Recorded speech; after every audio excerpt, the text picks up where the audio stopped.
Sweet తినాలనిపించినప్పుడు కేవలం 10 మినిట్స్లోనే మురుమురాతో laddu try చేయండి. టేస్ట్ చాలా బాగుంటుంది. ముందుగా అయితే ఒక కప్పు బెల్లం పౌడర్ అయితే తీసుకుంటున్నాను.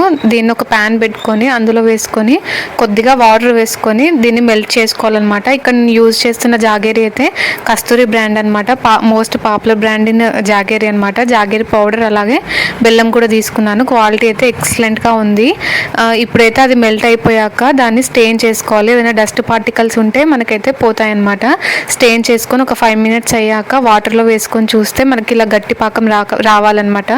ఇప్పుడైతే కొద్దిగా నెయ్యి వేస్తున్నాను. నెయ్యి వేయడం వల్ల మనకి లడ్డూలు అయితే షైనింగ్ వస్తాయి. తర్వాత ఒక కప్పు బెల్లానికి 3 కప్పుల మురుముర వేసుకొని ఒక 2 మినిట్స్ అలా బెల్లం అనేది వీటికి పట్టేలాగా బాగా కలుపుకొని స్టవ్ ఆఫ్ చేసుకొని అవి కొద్దిగా గోరువెచ్చగానే ఉన్నప్పుడు మనం లడ్డూలాగా చేసుకుంటేనైతే హెల్దీ మురుముర లడ్డు అయితే రెడీ అయిపోతుంది. మీలో ఎంతమందికి మురుముర లడ్డు అంటే ఇష్టమో కామెంట్ చేయండి. అండ్